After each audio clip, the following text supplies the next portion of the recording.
सर्वभूतहृदयं मुनिमानतोऽस्मि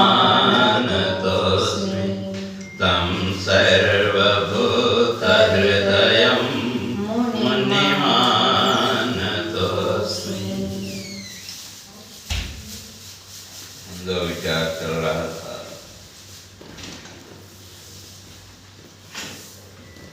देव जी ने, ऋषभदेव जी अपने पुत्रों को उपदेश देते रहे थे, तो वहाँ इस बात को स्पष्ट करके आए थे,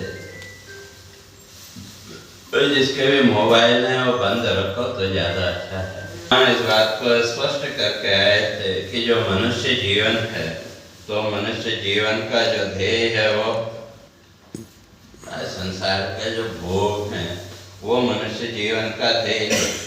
मनुष्य जीवन का जो ध्येय है वो क्या है?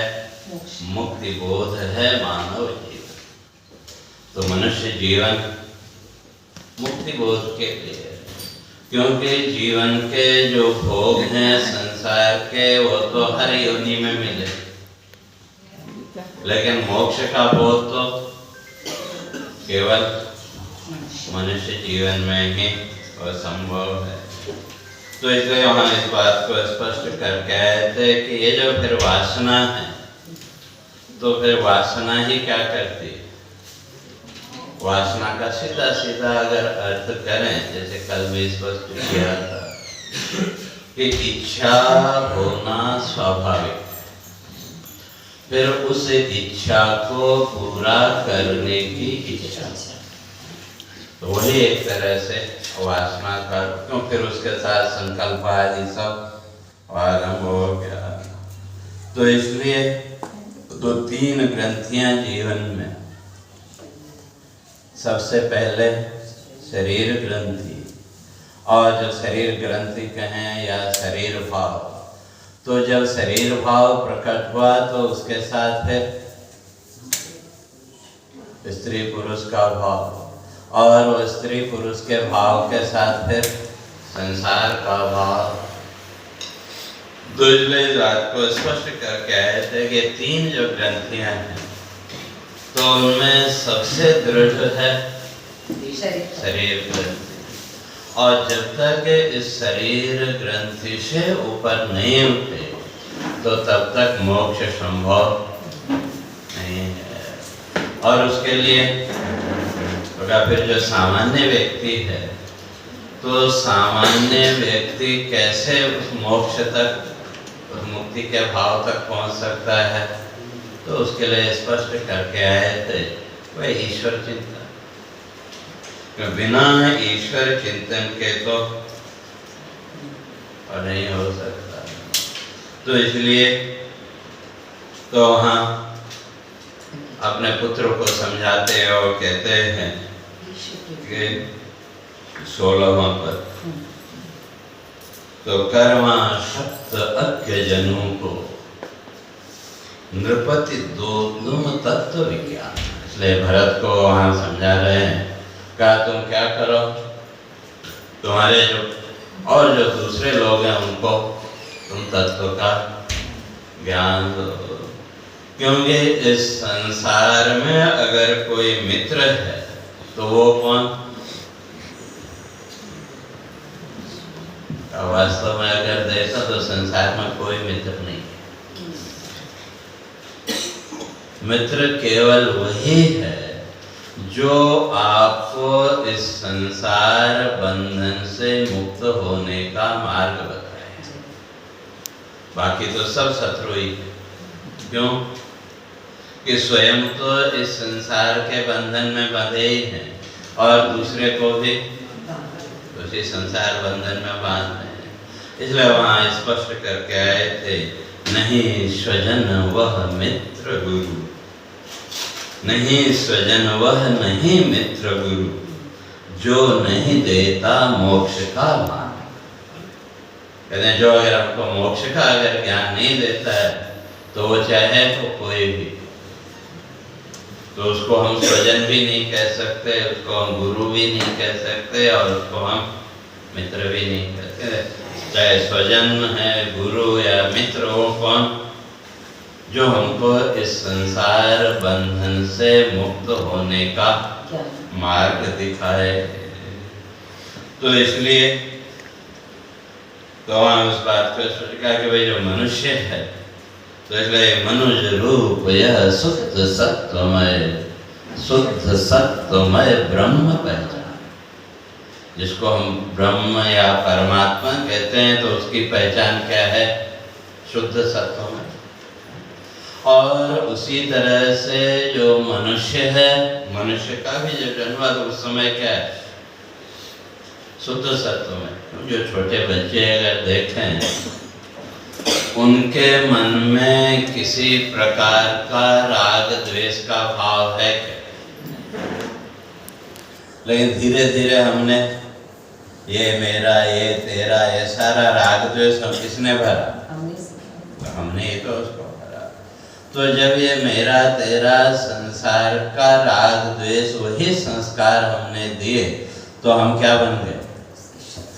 स्वाभाविक है। सुनने में बुरा लगेगा, लेकिन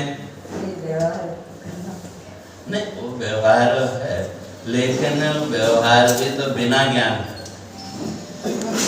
अगर कहें तो जो मदालसा है, कथा तो आप लोगों को मालूम है, तो मित्र वही है वास्तव।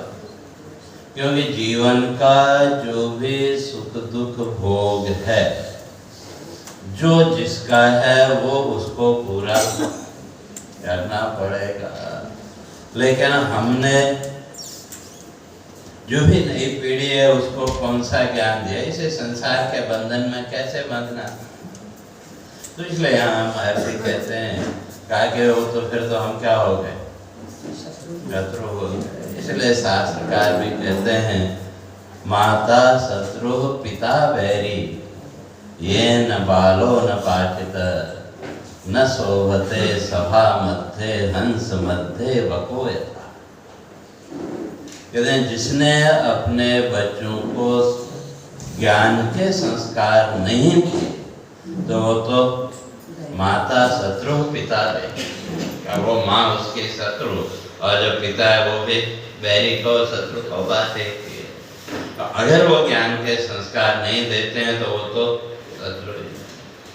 तो हम भी वही संसार का सुख दुख भोग रोना धोना हमारे जीवन में भी वही। और जो बच्चों को हमने ज्ञान दिया वहाँ भी वही। तो इसलिए वहाँ कहते हैं कि भाई तो जो मनुष्य का जो वास्तविक स्वरूप है वो तो कैसा है?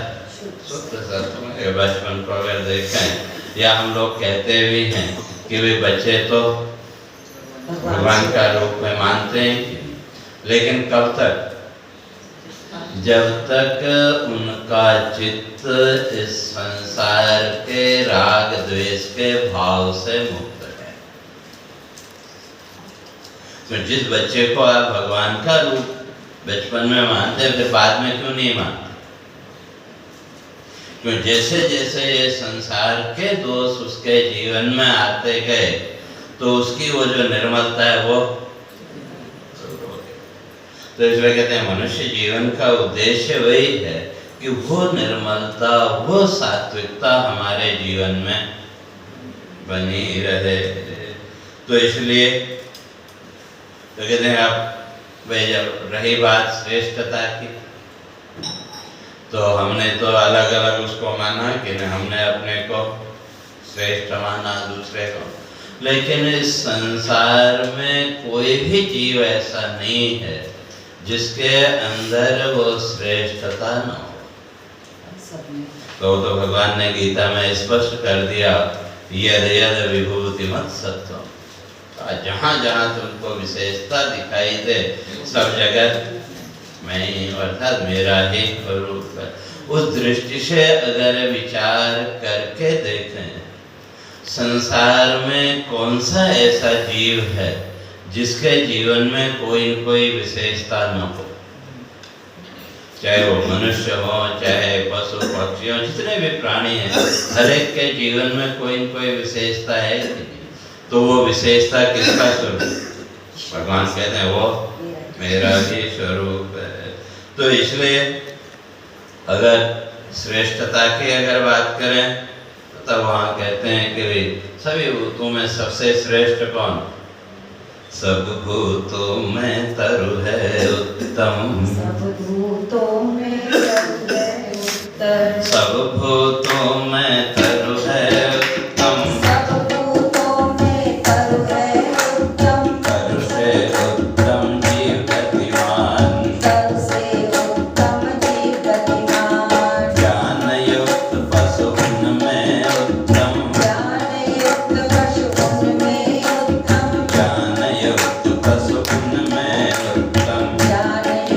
पशु उनमें उत्तम, उनसे उत्तम मानव जान।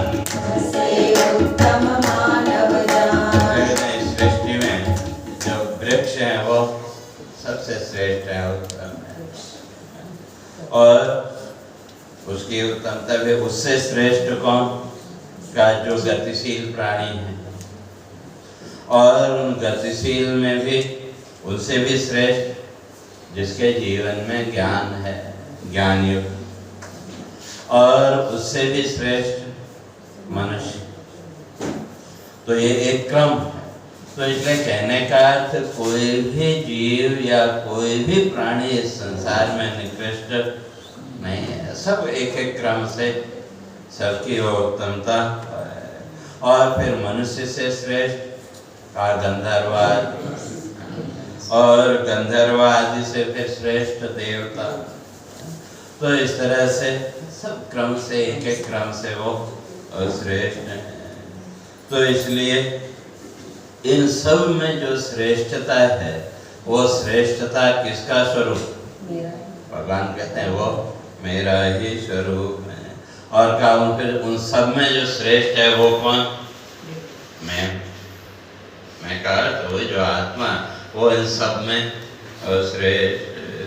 तो इसलिए सब हैं करते वंदन मेरा, सब है करते वंदन मेरा, सब हैं करते वंदन मेरा, सब है करते वंदन मेरा।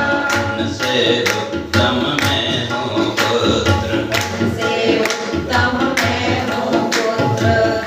कहा कि वे फिर मेरे से श्रेष्ठ कौन? का मुझसे जो श्रेष्ठ जन है ब्राह्मण आदि का वो मुझसे श्रेष्ठ है।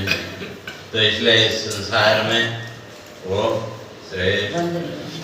तो ऐसे जो श्रेष्ठ हैं जो ब्राह्मण, कैसे? तो कहा 8 गुणों से युक्त ब्राह्मण। इसलिए जो ब्राह्मण विप्र जिसको हम कहते हैं उसके अंदर कहते हैं 8 गुण। तो 8 नहीं है तो कम भी है तो तपे उसको। तो इसलिए वो कौन कौन से? तो इसलिए कहा सबसे पहले उसके जीवन में सत्व गुण हो, और सम दम समकार,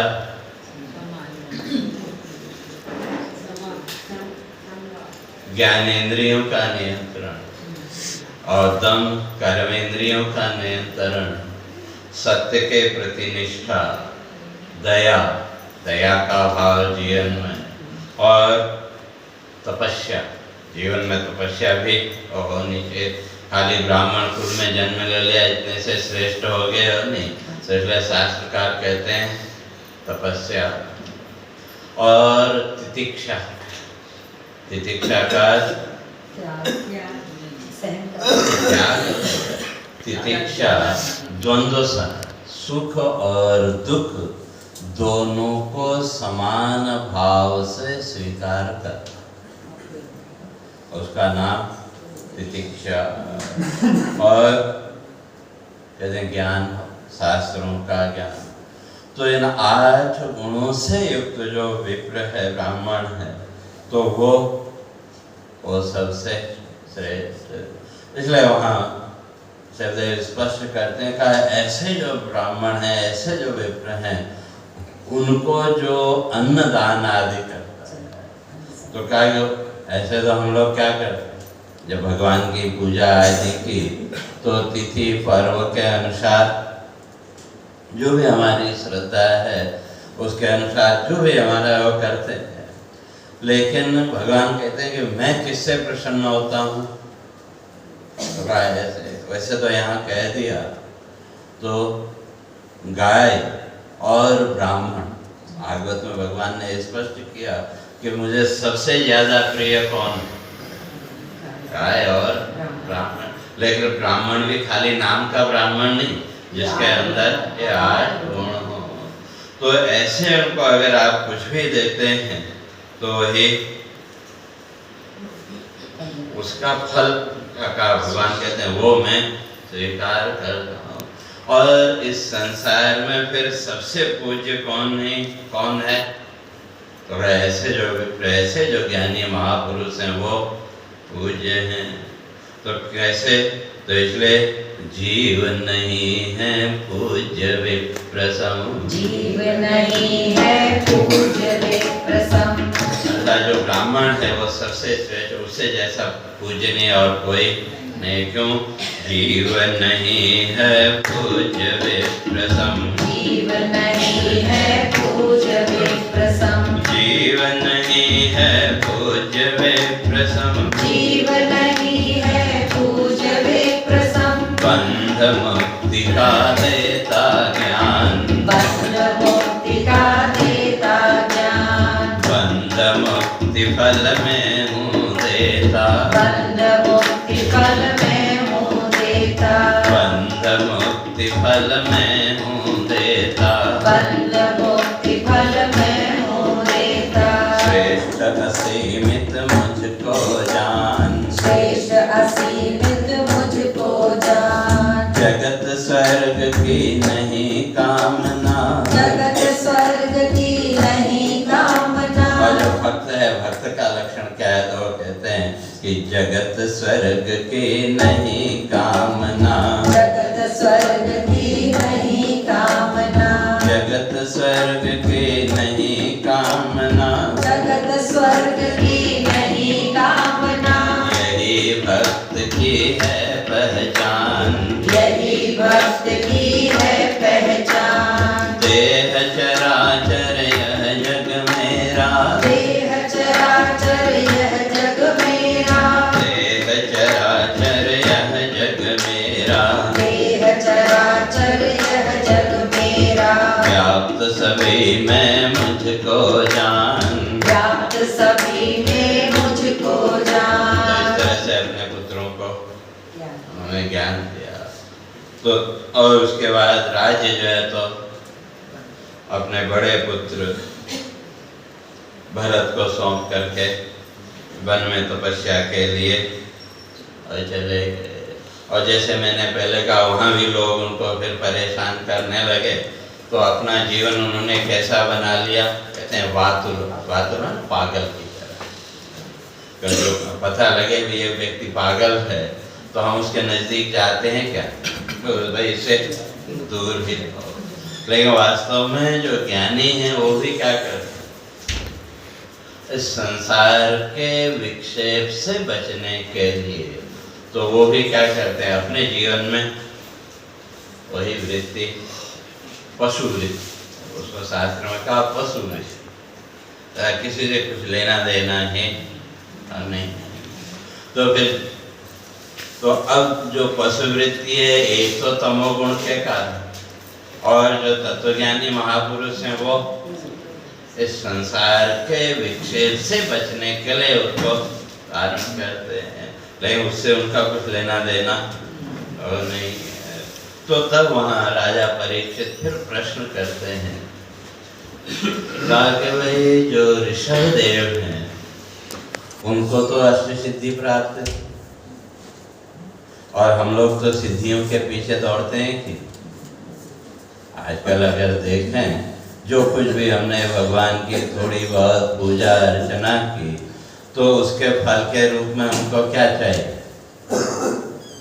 कोई न कोई सिद्धि, हमको कोई न कोई सिद्धि मिल जाए। तो परीक्षित यहाँ कह रहे हैं कि भाई ऋषभ देव को तो अष्ट सिद्धियां प्राप्त थी, और हमको तो एक भी सिद्धि अगर मिल जाए तो एकदम अपना अहंकार सातवें आसमान पर पहुंच जाए। तो उनको तो अष्ट सिद्धियां अणिमा महिमा गरिमा लघिमा आदि वो तो, और उनको तो ईश्वरीय कृपा से वो सब प्राप्त थी। तो फिर उन्होंने उन सिद्धियों को क्यों स्वीकार नहीं किया? तो उसका उत्तर कहा कि भाई जितनी भी सिद्धियां हैं जीवन में, ये वास्तव में व्यक्ति के पतन का कारण। अगर उन सिद्धियों के साथ जीवन में अहंकार आ गया तो वो पतन का कारण बनेगा। तो इसीलिए जो सही अर्थों में जो साधक है वो कभी अपनी सिद्धि का प्रदर्शन नहीं करते। और जहाँ सिद्धि का प्रदर्शन हुआ तो फिर तो संसार बंधन पक्का है। क्योंकि इसलिए हम प्रदर्शन करना चाहते हैं, लोग हमको पूजें, सम्मान करें। वे जो कुछ भी हमको जीवन में सिद्धि मिली उसका प्रदर्शन ये आजकल भी आप देखते हैं। तो अब जहाँ हमको पता लगा कि उसके पास सिद्धि है तो सब दौड़े दौड़े चले जाते हैं और वो सिद्धि जहाँ प्रदर्शित हुई तो शास्त्रकार कहते हैं फिर वो व्यक्ति के पतन का कारण बन जाएगी। इसलिए जो सही अर्थों में जो साधक है वो कभी सिद्धि को अपने जीवन में स्थान देते ही नहीं। क्यों सिद्धि को क्यों स्थान नहीं देते? वो लक्ष्य नहीं है, वो हमारा लक्ष्य नहीं है। और दूसरा, जहाँ तक जीवन का सुख दुख भोग है वो तो प्रारब्ध के अनुसार जो भी है वो हमको पूरा करना ही पड़ेगा। आज नहीं तो कल पूरा तो करना पड़ेगा। इसलिए वो जो सिद्धियां हैं, तो जब सिद्धियों को जीवन में स्थान देंगे तो मन में चंचलता आएगी और वो मन की चंचलता फिर पतन का कारण। तो जब परीक्षित ने पूछा कि वे क्यों उस अष्ट सिद्धि को उन्होंने अपने जीवन में स्थान नहीं दिया, तो उसका उत्तर यहाँ सुखदेव जी देते हैं कि चपल चित्त का नहीं भरोसा। चपल चित्त का नहीं भरोसा। जो मन का, इस मन का कोई भरोसा नहीं। देखते हैं कब किधर पलटी मार जाए, इसलिए उसको चंचल कहा कि वो कब किधर पलट जाए। नहीं तो इसलिए वो उत्तर देते हैं चपल चित्त का नहीं भरोसा। चपल चित्त का नहीं भरोसा। चपल चित्त का नहीं भरोसा। चपल चित्त का नहीं भरोसा। मन है करता घात विश्वास। मन है करता घात विश्वास। होता नष्ट पुण्य चिर संचित। होता नष्ट पुण्य चिर संचित। होता नष्ट पुण्य चिर संचित। होता नष्ट पुण्य चिर संचित। चपल चित्त का कर विश्वास। चपल चित्त का कर विश्वास। और ये जो मन है, इस मन के अंदर क्या क्या है? काम क्रोध मद लोभ मोह भय। काम क्रोध मद लोभ मोह भय। काम क्रोध मद मोह मोह भय। काम क्रोध मद लोभ मोह भय। कर्म बंध मन मूल निवास। कर्म बंध मन मूल निवास। नष्ट भ्रष्ट सब करता मन है। नष्ट भ्रष्ट सब करता मन है। नष्ट भ्रष्ट सब करता मन है। नष्ट भ्रष्ट सब करता मन है। जो है रखते मन से आस। जो है रखते मन से आस। पहले मन से आशा रखी तो मन पतन की ओर ही ले जाए। इसलिए अंत में कहते हैं करो न मैत्री कभी चित्त से। करो न मैत्री कभी चित्त से। करो न मैत्री कभी चित्त से। करो न मैत्री कभी चित्त से। देकर मन को क्षण अवकाश। देकर मन को क्षण अवकाश। नष्ट हुआ तप सौ भरी ऋषि का। नष्ट हुआ तप सौ भरी ऋषि का। नष्ट हुआ तप सौ भरी ऋषि का। नष्ट हुआ तप सौ भरी ऋषि का। चपल चित्त का कर विश्वास। चपल चित्त का कर तो विश्वास। ऐसा कहते हैं कि वे मन से कभी मित्रता नहीं करनी चाहिए। क्यों? जहाँ मन से मित्रता की और मन से मित्रता का अगर मन को थोड़ा भी अगर अवकाश समय दे दिया तो फिर मन अपनी करेगा। लेकिन हम लोगों के जीवन में विडंबना ये है, मन को ही सारा समय देते हैं आत्मचिंतन या उसके लिए तो हमने समय कहते ना, भाई मेरे मन में ऐसा, या मेरा मन नहीं मानता है। हर कार्य के लिए मन की आवश्यकता तो होती है। मन की आवश्यकता मंदिर जाने है के लिए भी तो ना, मन की आवश्यकता है, लेकिन मन हमारे नियंत्रण में या हम मन के नियंत्रण। अगर मन हमारे नियंत्रण में है तो फिर तो ठीक है, और मन के नियंत्रण में अगर हमें तो वास्तव में अगर देखें तो अगर पूरे जीवन का अगर हम विश्लेषण करें तो हमने अपने मन को नियंत्रित किया या हम मन के नियंत्रण? मन ज़्यादा नियंत्रण बहुत कम, 99% तो इसलिए यहाँ कहते हैं कि जो ऐसे जो साधक है, जो उस मोक्ष तक जो पहुंचना चाहते हैं, का वो फिर मन को थोड़ी ही स्वतंत्रता नहीं देते, क्यों जहाँ मन को थोड़ी सी स्वतंत्रता दी तो फिर, और उसका उदाहरण का महर्षि शौहरी, उनका आगे वर्णन आएगा कि एक क्षण के लिए मन को उन्होंने स्वतंत्रता दी और उसका परिणाम पूरे जीवन की जो तपस्या थी वो समाप्त हो गई, और जब सारी तपस्या समाप्त हो गई तो तब उनको वो सचेत हुए, और तब जाकर के फिर दोबारा फिर वो तपस्या के लिए वो प्रवृत्ति हुई। तो इसलिए अब कहते हैं कि भाई इसलिए जो तो उन्होंने जो तो अष्ट सिद्धियों को अपने जीवन में स्थान नहीं दिया।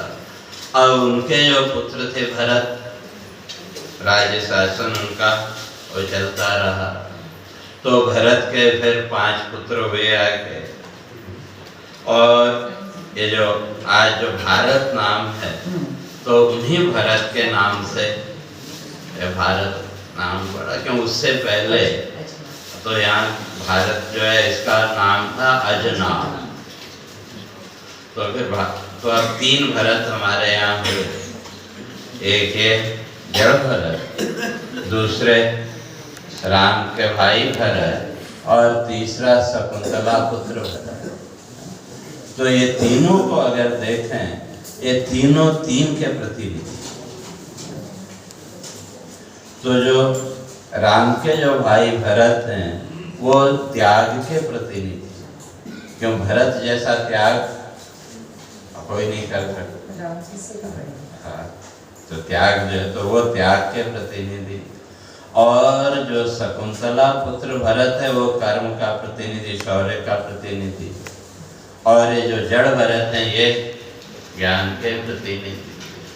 तो जीवन में अगर ऊपर उठना है तो ये तीनों चीजें हैं। जीवन में त्याग भी होना चाहिए, जीवन में शौर्य भी होना चाहिए, और ज्ञान भी होना चाहिए, तो तभी हमारा जीवन ऊपर उठ सकता है। तो इसलिए उनके नाम से जो तो भारत, आज का जो भारत नाम है वो उन्हीं के नाम से है। और वो जो राजर्षि भरत, तो उन्होंने भी पिता से जो ज्ञान पाया उसके आधार पर अपने जीवन की साधना करते रहे, और जब समय आया तो अपना राज्य जो है तो अपने पुत्रों को सौंप करके वो भी तपस्या के लिए चले गए। और कहाँ?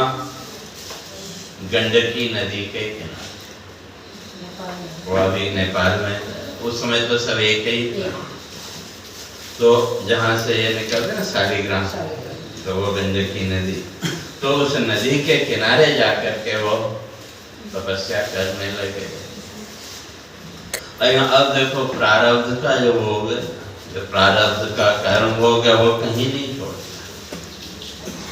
जो राजर्षि भरत सारा राजपाट संसार का सारा सुख सारा वैभव छोड़ के तपस्या कर रहे थे, लेकिन अभी प्रारब्ध भोग शेष था, तो वहां भी उनको बांध दिया हिरण के रूप में। तो इसलिए वो जो तो सूर्य के उपासक थे राजर्षि भरत, तो सूर्य उपासना सूर्य जैसे कई लोग आज भी अर्घ्य वगैरह देते हैं।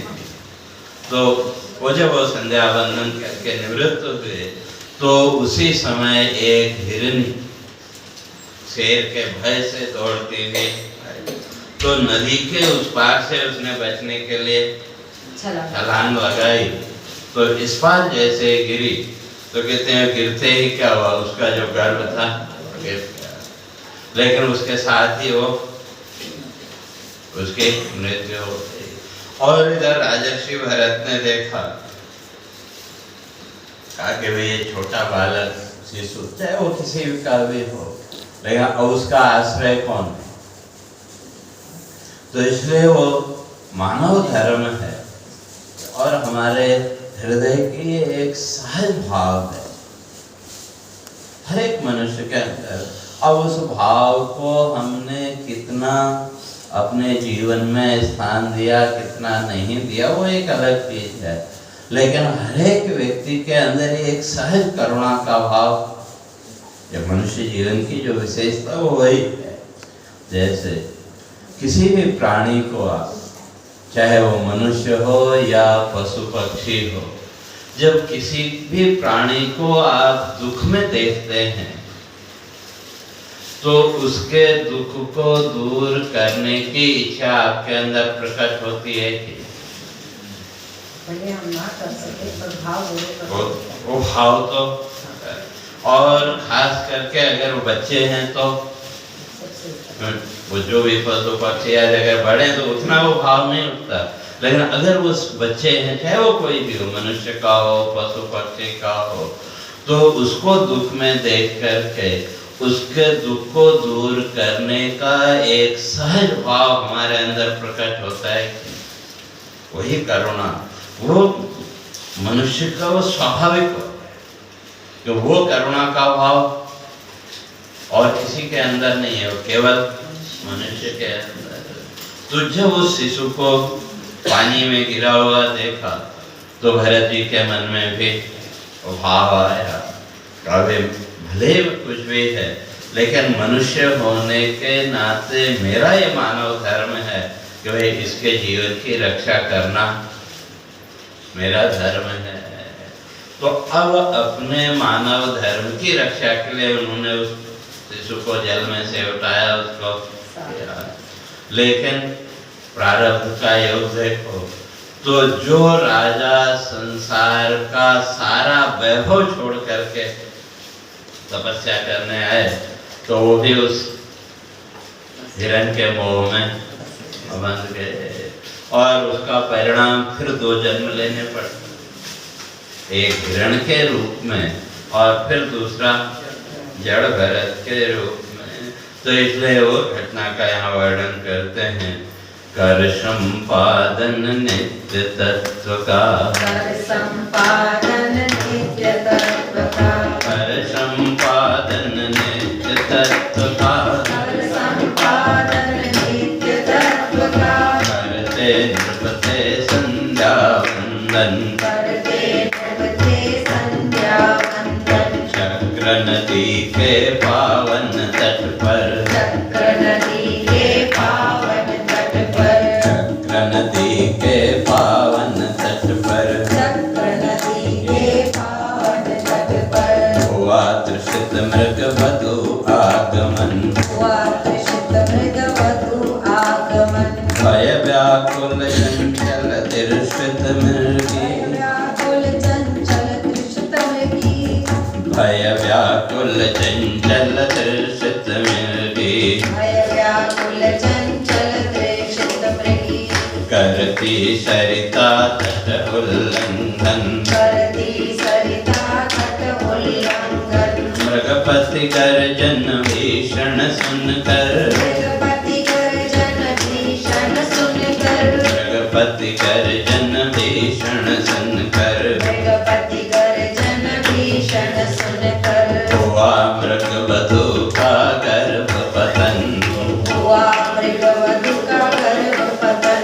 और जब बच्चे को देखा तो फिर क्या सोचने लगे, मातृहीन शिशु शावक जल में, मातृहीन शिशु शावक जल में, मातृहीन शिशु शावक जल में, मातृहीन शिशु शावक जल में, देख हुआ था द्रवित ऋषिवर, एक हुआ था द्रवित ऋषिवर,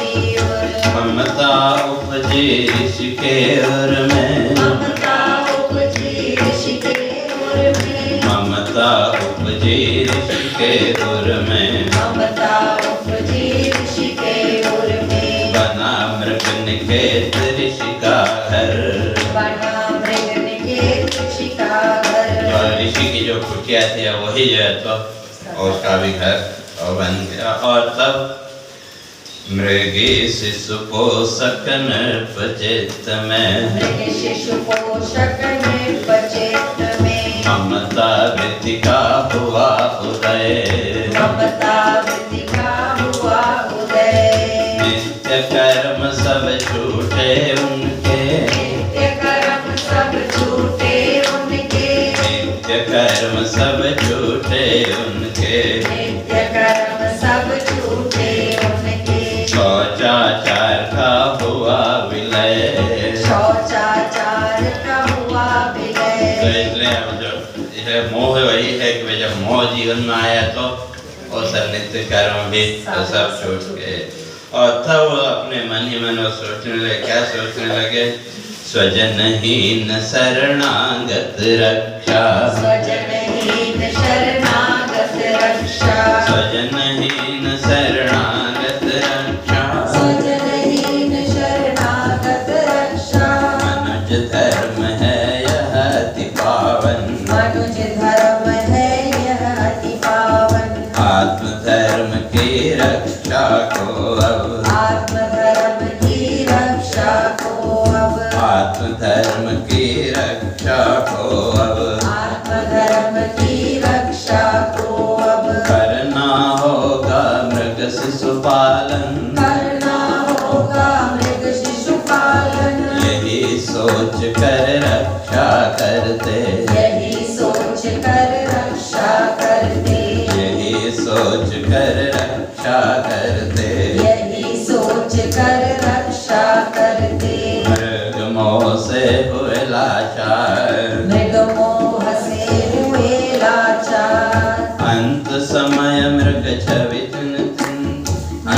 नित्य निरंतर मृग शिशु चिंतन, नित्य निरंतर मृग शिशु चिंतन, नित्य निरंतर मृग शिशु चिंतन, नित्य निरंतर मृग शिशु चिंतन। अंत समय मृग छवि साकार, अंत समय मृग छवि साकार। इसलिए निरंतर फिर जो उसका चिंतन करते रहे तो अंतिम समय में भी और जो कई लोग ये कहते हैं ना कि भाई तुम मनुष्य हो तो, ये आजकल तो लोगों ने बड़ा प्रोपेगेंडा फैला रखा है कि भाई तुम स्त्री हो तो अगले जन्म में भी स्त्री बनोगे, तुम पुरुष हो तो अगले जन्म में भी पुरुष बनोगे। ऐसा प्रोपेगेंडा करने वाले बहुत, मैं नाम नहीं लूँगा, लेकिन ये सब शास्त्र विरुद्ध है, ये सब मन के कल्पना है। क्यों? भगवान ने भी गीता में स्पष्ट किया कि यम यम वापि स्मरण भावम त्यजत चिंतय कलेवरः, और उसका प्रमाण एक कहा कि भाई जिसका आप जीवन भर चिंतन करते रहोगे अंतिम समय में भी वही चिंतन होगा, और फिर अंतिम समय में जैसा चिंतन होगा उसके अनुसार आपका एक नया संकल्प बनेगा और उसी के अनुसार फिर आपका नया जन्म होगा। तो इसलिए तो हमारे यहाँ जो एक परिपाटी है, जब अंतिम समय आया तो ज्यादातर लोग तो क्या करते हिला हिला के भाई मुझे पहचाना, मुझे पहचाना। लेकिन जो पुरानी परिपाटी ये थी कि अगर कोई व्यक्ति के प्राण छूट रहे तो उस समय कोई गीता पाठ, कोई भजन आदि चलाओ, ये एक हमारी व्यवस्था थी। वो हमारी एक शुभकामना है कि अगर उस व्यक्ति ने कभी जीवन में शास्त्रों का चिंतन किया, शास्त्रों का विचार किया, तो हो सकता है अंतिम समय वो वृत्ति उसकी बन जाए, वो जागृति उसके अंदर आ जाए, तो उसके आधार पर उसका कोई अच्छा संकल्प बने। नहीं तो संसार का संकल्प तो बनना ही है। तो इसलिए हम कहते हैं नित्य निरंतर मृग शिशु चिंतन, तो निरंतर उसी का वो चिंतन करते रहे। तो जब अंतिम समय आया तो उस समय भी वही, और उसका फल क्या हुआ? मनुज देह तज मृग तन सुंदर, मनुज देह तज मृग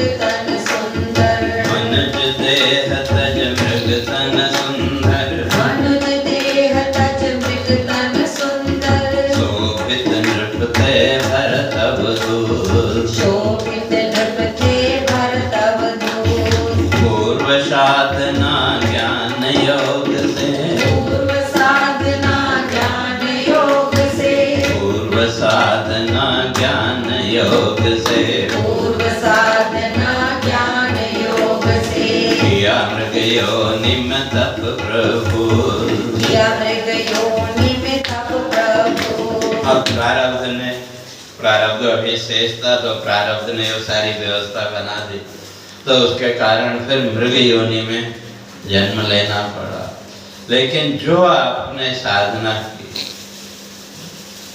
तो इसलिए भगवान ने भी इस बात को स्पष्ट किया गीता में, कहा कि भाई जो साधक है, जो आपने साधना की है, उसका पतन नहीं होगा।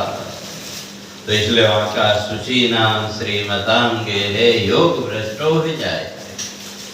तो आपने साधना की, तपस्या की, लेकिन किसी कारण से या वो आपका जो प्रारब्ध है, उस प्रारब्ध के आधार पर आप यहाँ बंधन मुक्त नहीं हो पाए और आपको फिर से दोबारा जन्म लेना भी पड़ा, तो वो जो आपकी साधना है वो कभी व्यर्थ नहीं जाएगी। तो कैसे? तो कहा देखो मृग योनि में जन्म हुआ, लेकिन मृग योनि में जन्म होने पर भी वो जो साधना, वो जो उनका ज्ञान था, वो जो तपस्या थी, उसका प्रभाव वहाँ भी रहा। और मृग योनि में भी उन्होंने अपनी साधना को छोड़ा नहीं। वहाँ भी शास्त्रकार कहते हैं कि मृग योनि में जब जन्म हुआ तो वहाँ भी उन्होंने हरी घास खाना छोड़ दिया। तो वहाँ भी जो है तो, और जब जीवन का अंतिम समय आया तो कहा उसी स्थान पर पहुंचे जहाँ वो पूर्व जन्म में तपस्या कर रहे थे। तो मृग योनि में भी वो फिर उसी स्थान पर शरीर त्याग करने के लिए वो जो उनकी तपस्थली थी पूर्व जन्म की, वहीं जा करके शरीर का वो त्याग किया। और फिर जो है मृग देह को त्याग करके फिर जो है तो फिर मनुष्य के रूप में फिर उनका दूसरा जन्म हुआ। और कहाँ का गोत्र अंगिरा विप्रवेद, अंगिरा गोत्र के ब्राह्मण, जो भगवान ने कहा ना शुचि नाम श्रीमताम गे, तो अब इनकी तो तपस्या पहले पूर्ण थी, फिर भी तो अंगिरा गोत्र के ब्राह्मण के घर में उनका फिर तीसरा, पहला तो राजर्षि भरत के रूप में हुए, वहाँ तपस्या की, तो उसका फिर दूसरा जन्म मृग के रूप में, और तीसरा जन्म फिर जो है तो ब्राह्मण के घर में। और वो जो ब्राह्मण, तो उनके दो पत्नियां, तो पहली पत्नी के 9 पुत्र और दूसरी पत्नी से जड़ भरत और एक पुत्री, जो का जन्म हुआ। और ये जो जड़ भरत थे, ये तो वह साधना तो इनकी राजर्षि के रूप में भी साधना की, और जो बची कुची थी वो मृग योनि में उस साधना को क्या। अब जब जन्म हुआ तो स्वाभाविक रूप से माता पिता क्या करते हैं, वे बच्चों को ज्ञान देना, सिखाना, वो सब करते हैं। लेकिन ये तो एकदम जड़ की तरह, क्यों? कहीं ये अगर सीख लिया, कहीं ये फिर संसार की वृत्तियों को अगर सीखा, तो फिर कहीं ये बंधन का कारण न बन जाए। तो इसलिए विरोध किसी से नहीं।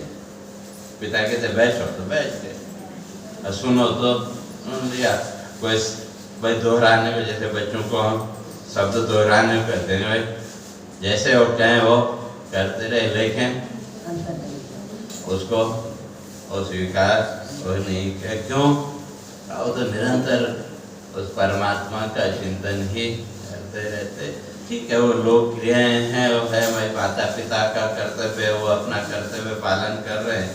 तो इसलिए तो उनका जो जीवन था वो कैसा था? कहते हैं जड़ अंध बधिर सन, जड़ और अंधा।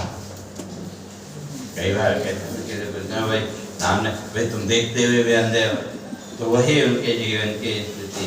और बधिर माने बहरा, बस संसार के प्रति उनका कोई नहीं था।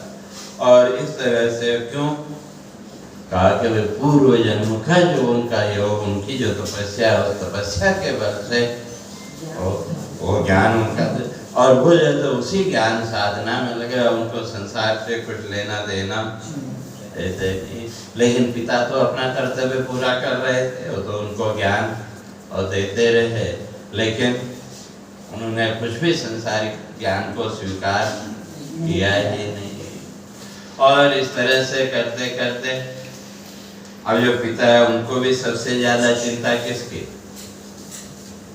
भाई बाकी तो सब अपना अपना कर रहे हैं जो भी संसार का, लेकिन तो ये तो कुछ नहीं तो चिंता। लेकिन अब शरीर के तो एक अपनी आयु है, तो धीरे धीरे एक दिन जो पिता है वो भी चले गए।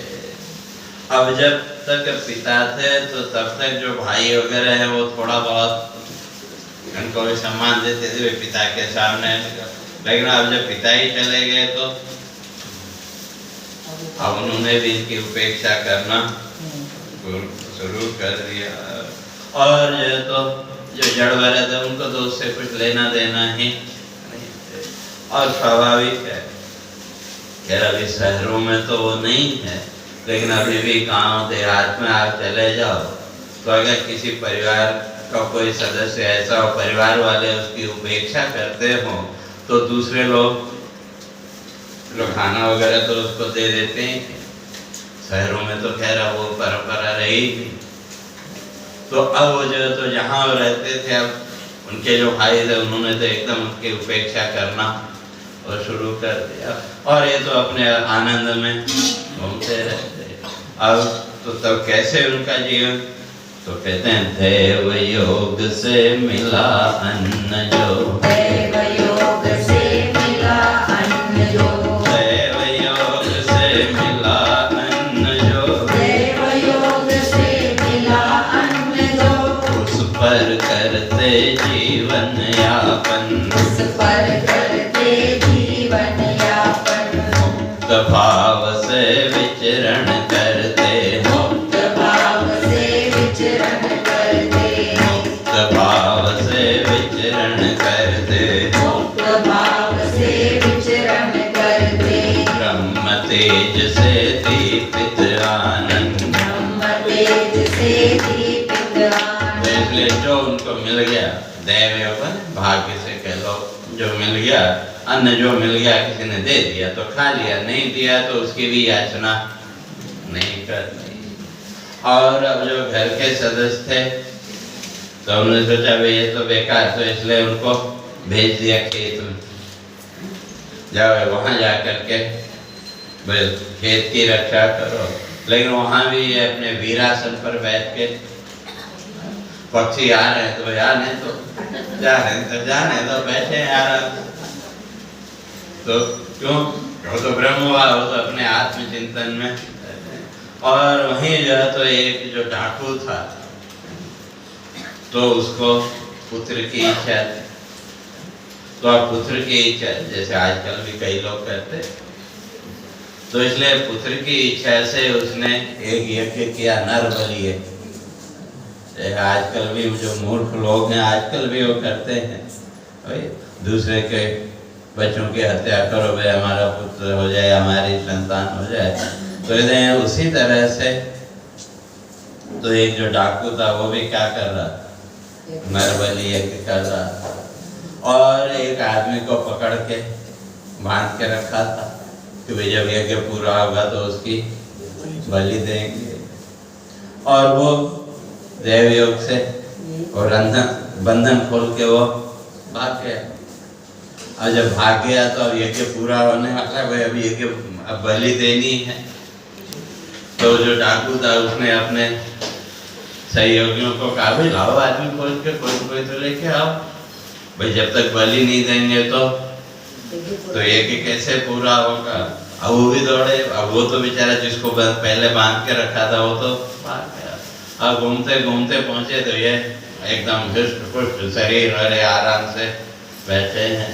तो देखा कि ये व्यक्ति ठीक है। तो जो डाकू के जो सैनिक थे आए और पकड़ के ले गए, अब ले गए तो ये भी चल पड़े। तो दूसरा तो भाई कहाँ ले जा रहे हो, क्या ले जा रहे हो, पूछता है तो नहीं। उन्होंने कहा भाई चलो, तो चल पड़े। आज जब वहाँ पहुँचे तो अब जब जिसके बलि देनी है तो उसका पूजन किया, उसको खिलाना पिलाना किया। तो अब ये जो भी सामने लाए ये आराम से खाते जाए। तो जो डाकू है उसको लगा कि भाई ये तो बड़ा अच्छा है कि भाई दूसरा कोई तो उसको जबरदस्ती खिलाना पड़ता और करना पड़ता, तो ये तो अपने आप का इससे बढ़िया बलि और क्या होगी।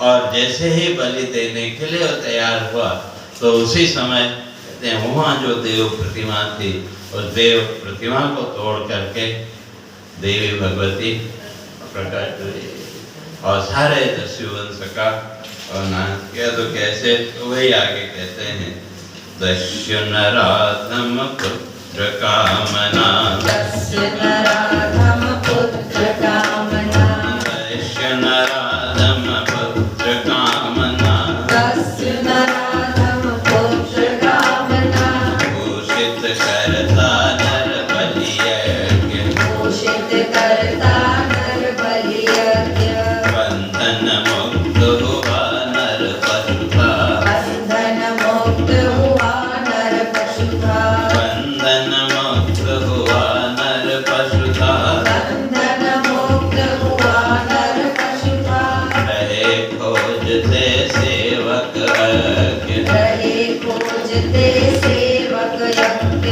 और तब जो तो देव योग से उनको ये जड़ भरत मिल गए। कैसे, देव योग से मिले भरत थे, देव योग से मिले भरत थे, देव योग से मिले भरत थे, देव योग से मिले भरत थे, कृषि फल रक्षक आत्म वेग, कृषि फल रक्षक आत्म वेद्य, वीरासन पर देख विप्र को, वीरासन पर देख विप्र को, वीरासन पर देख विप्र को, वीरासन पर देख विप्र को, लगे सोचने सेवक अज्ञ, लगे सोचने सेवक अज्ञ। तो सोचने लगे कि बस ये बढ़िया हो।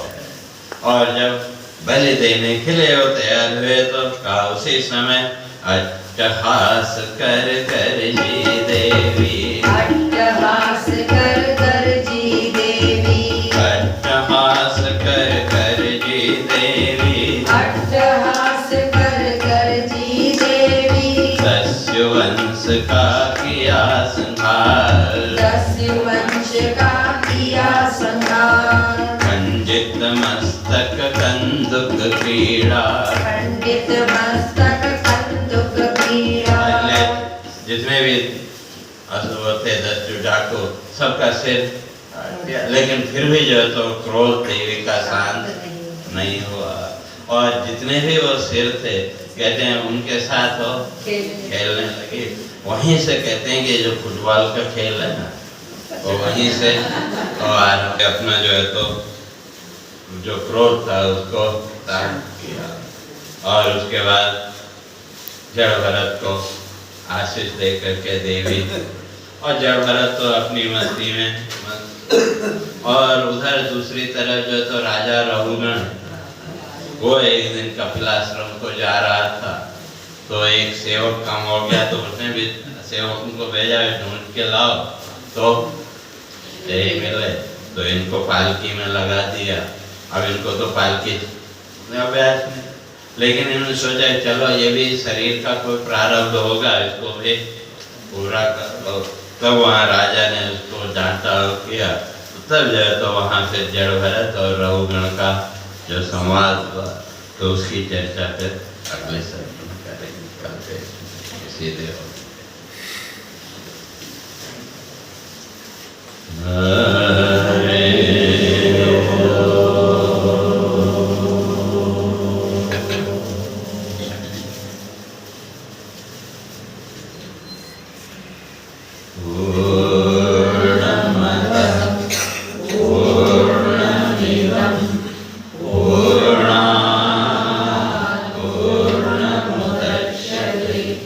पूर्णस्य